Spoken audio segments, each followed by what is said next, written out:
किसी पंडित जी को पूछते हैं रजरप्पा मंदिर के बारे में। बहुत कुछ पूछने वाले हैं क्योंकि वो लोग ये मंदिर चला रहे हैं, यहाँ पूजा करवाते हैं, तो हम लोगों से बेटर जानते हैं। तो थोड़ा बहुत आप लोगों को भी उन लोगों के द्वारा नॉलेज मिल जाए तो बेहतर होगा। कोशिश करते हैं पूछने का। तो चलिए दोस्तों चलते हैं।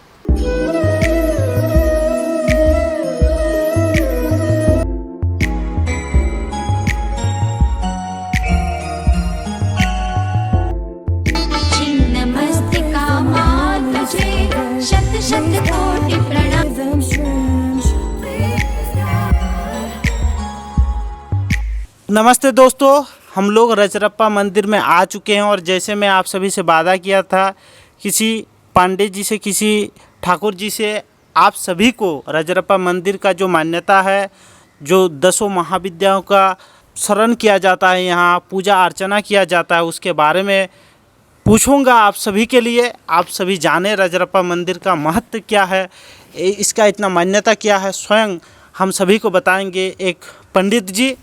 तो पंडित जी, पहले मैं आपको पूछना चाहूँगा, आप अपना परिचय दीजिए। मैं दुर्गा दत्त पांडे, काली अर्चक राजरप्पा उर्फ दुर्गा बाबा के नाम से जाने जाते हैं। आज 50 वर्ष से माँ दक्षिणा काली की साधना हम यहाँ करते रहे हैं और आदिकाल में यहाँ मेधा ऋषि का आश्रम था। मेधा ऋषि के आश्रम में राजा सुरथ और समाधि नामक वैश्य आए थे। राजा सुरथ का पूरा भूमंडल पर अपना आधिपत्य था, परंतु दुराचारी मंत्रियों की वजह से राजा सूरत परास्त हुए और उन्होंने मेधा ऋषि के मार्गदर्शन में महामाया भगवती छिन्नमस्ता की तपस्या करने लगे। परिणाम स्वरूप उनकी पूर्वत स्थिति हुई, समस्त राजपाट प्राप्त हुआ। यहाँ पर जो तपस्या किए, जिस भगवती का तपस्या किए, वो महामाया माँ छिन्नमस्ता के नाम से जानी जाती है। उनका स्वरूप ये 10 महाविद्याओं में छठा रूप है। काली तारा महाविद्या, षोडशी भुवनेश्वरी, भैरवी छिन्नमस्ता च, विद्या धूमावती तथा बगला सिद्ध विद्या च, मातंगी कमलात्मिका, एता 10 महाविद्या सर्वतंत्रेषु गोपिता। समस्त तंत्रों में ये 10 महाविद्याओं का नाम गुप्त है, जिसमें आद्या माँ दक्षिणा काली हुई, दूसरा माँ तारा, षोडशी भुवनेश्वरी तथा 10 होते, छठा रूप माँ छिन्नमस्ता का हुआ। छिन्नमस्ता आस्था का केंद्र हुआ और राजा के द्वारा तपी गई भूमि राजरप्पा कहलाया। एवं राजरप्पा के जो महामाया है, माँ छिन्नमस्ता है, वो आस्था का केंद्र हुई और यहाँ पर मानसिक सिद्धि के लिए तब से आज तक प्रसिद्धि हुई।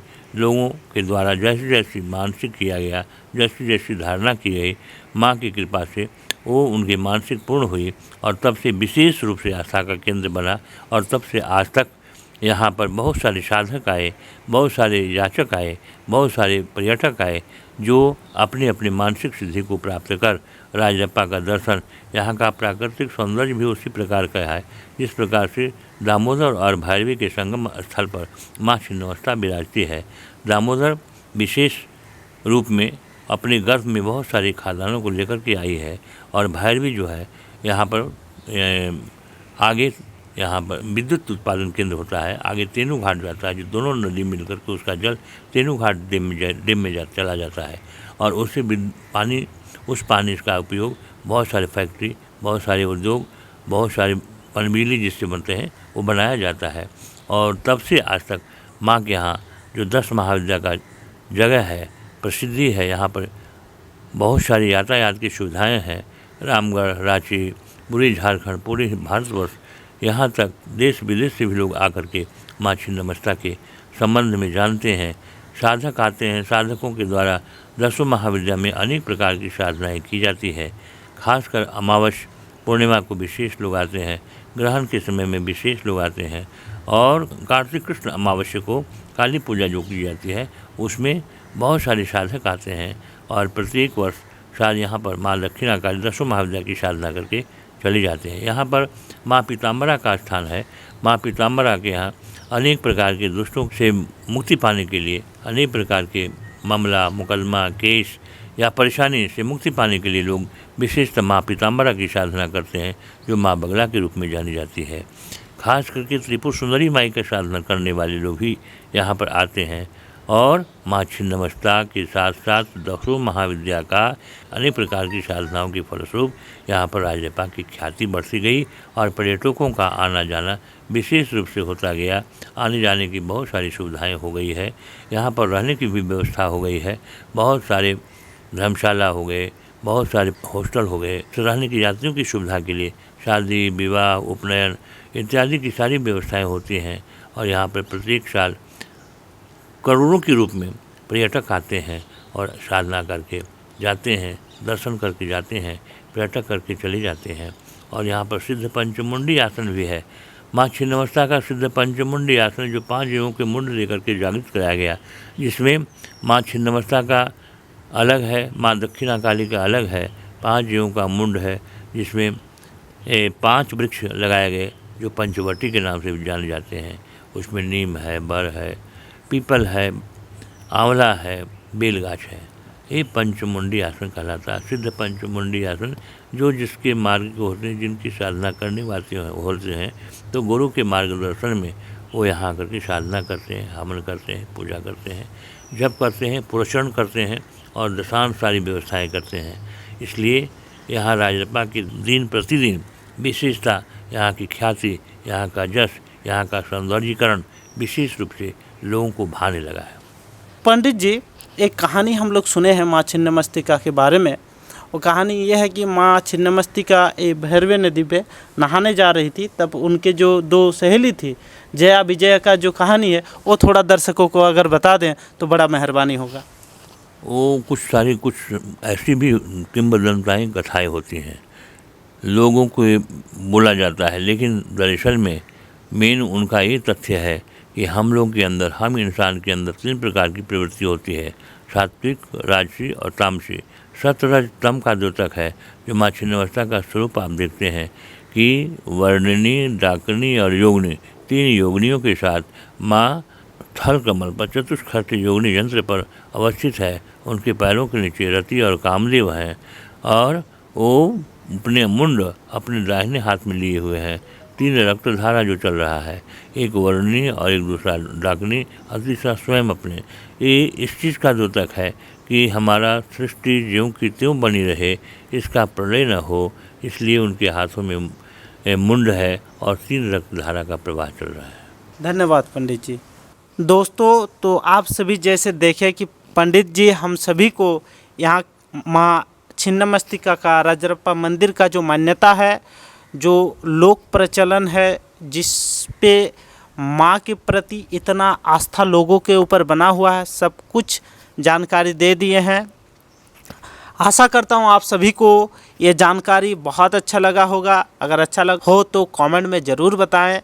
पंडित जी, हम आपसे जानना चाहते हैं और दर्शकों के लिए कि ये जो दसों महाविद्या का जो उत्पन्न है, ये जो आविर्भाव है, ये जो प्रचलन है, लोग इसके बारे में बहुत बात करते हैं, तो इन सब का उद्गमन कहाँ से हुआ, ये कहाँ से आया, थोड़ा दर्शकों को बताएं ताकि सभी को जानकारी हो।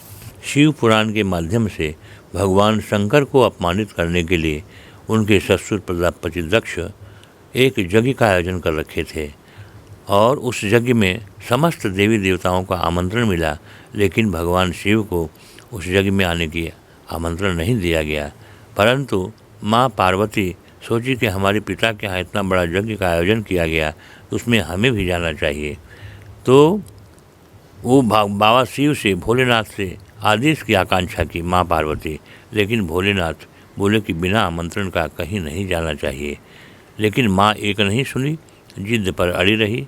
परिणाम स्वरूप वो बाबा के मनाने के लिए अनेक प्रकार की कोशिश की, लेकिन भोलेनाथ ध्यानस्थ हुए और 10 रूपों में आ गए, 10 दिशाओं में आ गई। और भगवान ध्यानस्थ होने से माँ पार्वती को बड़ा दिक्कत हुआ और उनको भी 10 रूप में आना पड़ा।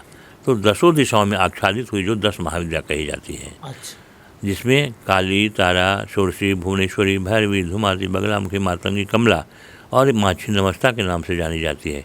जब 10 दिशाओं में इस तरह से आच्छादित हो गई तो भगवान शिव पुनः अपने नेत्र को खोलकर, और आदेश की मुद्रा तो नहीं दिए, लेकिन माँ चली गई पिताजी के यहाँ। लेकिन वहाँ पर अपना कोई अंश नहीं दे करके बहुत अपमानित हुई। अपमानित होने के बाद वो अपना शरीर को उसी हवन कुंड में परित्याग करना सोची और अपना शरीर को भी उसी कुंड में डाल दिए। परिणाम नतीजा ये हुआ कि हाहाकार मचा और भगवान शिव को ये जब मालूम हुआ तो बहुत क्रोधाग्नि में आकर के, क्रोध में आकर के वहाँ पहुँचे और माँ सती के शरीर को अपने कंधे पर लेकर के पृथ्वी में पागलों की भांति भटकने लगे। अब जब पृथ्वी प्रलय की स्थिति में आ गई तो भगवान विष्णु को आदेश हुआ कि अब इनके अंग को काट करके गिराया जाए जिसमें पृथ्वी का भार हल्का हो। तो भगवान विष्णु अपना सुदर्शन चक्र से माँ सती के अंग प्रत्यंग को काट काट के गिराते गए। जहाँ जहाँ माँ सती का अंग गिरा शक्तिपीठ कहलाया और जहाँ पर साधकों के द्वारा उनकी साधना की गई वो सिद्धपीठ कहलाया। तो जिसमें प्रधान क्षेत्र है माँ कामाख्या, वहाँ योनि मंडल गिरा गया है, मंगला गौरी है, आपका पटना है, आपका ये चिंतपूर्णी स्थान है, वैष्णवी देवी है, कांगड़ा देवी हैं। इन स्थानों में माँ का अंग गिरा, वहाँ पर शक्तिपीठ कहलाया। खास करके राजरप्पा में यहाँ पर साधक मेधा ऋषि थे तो उनकी साधना की फलस्वरूप इसमें जो जागृति आई तो ये सिद्धपीठ कहलाया। इसी प्रकार से दसों महाविद्या का प्रादुर्भाव हुआ और यहाँ पर दसों की साधना अभी होती है।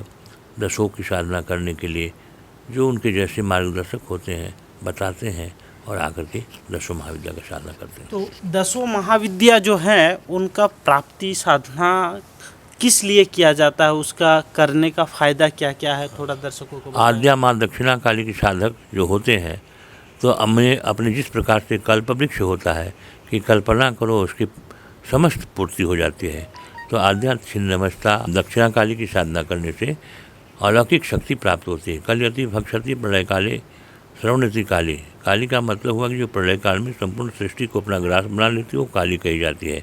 तो पुनः जब सृष्टि करना होता है तो माँ काली अपने उन समस्त जीवात्माओं को निकालती है और सृष्टि करती है। तो उनके जिम्मे भरण पोषण लालन पालन समस्त अधिकार माँ दक्षिणा काली के है।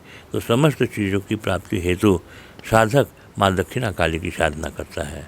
ठीक उसी प्रकार से आगे माँ तारा की साधना करने वाले भी ये दो भागों में विभक्त है। हमारा जो 10 महाविद्या है दो विभाग में विभक्त है। पहला है काली कुल और दूसरा है श्री कुल। तो काली कुल में आ गई माँ काली, माँ तारा, माँ भुवनेश्वरी, माँ भैरवी और छिन्नमस्ता, ये काली कुल में आती है। इनकी आराधना करने वाले साधक समस्त चीज़ों की प्राप्ति करते हैं।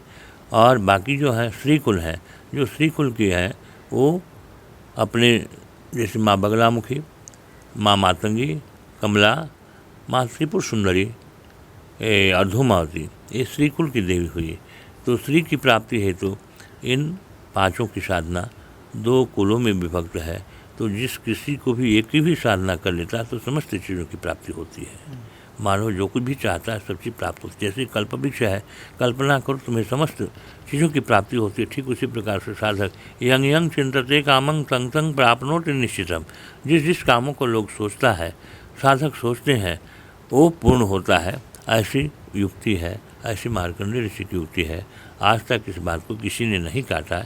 ये अकाट्य सत्य है कि भगवती कहा गया मार्कंडेय पुराण में कि माँ भगवती जगदम्बा की चाहे जिस ढंग से भी उपासना की जाए फलवती है, निष्फल नहीं है। तो हम मानवों के पास अनेक प्रकार की कामनाएं होती हैं। अपने तुच्छ भौतिक सुख साधनों की पूर्ति हेतु माँ से हम लोग निवेदन करते हैं, उनकी साधना करते हैं, लेकिन माँ सब चीज़ की पूर्ति करती है। तो पंडित जी जरा ये बताएं, ये दसों महाविद्या का साधना करने का सबसे अच्छा दिन क्या है, अमावस्या या काली पूजा का रात? दसों महाविद्या की साधना में सबसे प्रशस्त और सबसे प्रमुख समय एक तो अमावस्या, हर मास की अमावस्या होता है, या चतुर्दशी है, या अष्टमी है, या नवमी है। इन दिनों में महीना में 3-4 दिन जो मिलते हैं साधना का सबसे मन महत्वपूर्ण स्थान रखता है। ऐसे काली पूजा का समय होता है, कार्तिक कृष्ण अमावस्या को काली पूजा की जाती है। वैसे समय में जो तंत्र साधना की जाती है, जो मंत्र साधना की जाती है वो बराबर के लिए और विशेष फलदायक होते हैं। खास करके जैसे अक्षय नवमी हुआ, अक्षय तृतीया हुआ, ये सभी इन मुहूर्तों में मुख्य नक्षत्र हुए। इन मुहूर्तों में अभिजीत मुहूर्त हुआ इन मुहूर्तों में, और ख़ास करके मुख्य नक्षत्र जो होते हैं ऐसे समयों में विशेषतः माँ भगवती 10 महाविद्या की जो आराधना की जाती है विशेष फलदायक होते हैं। धन्यवाद।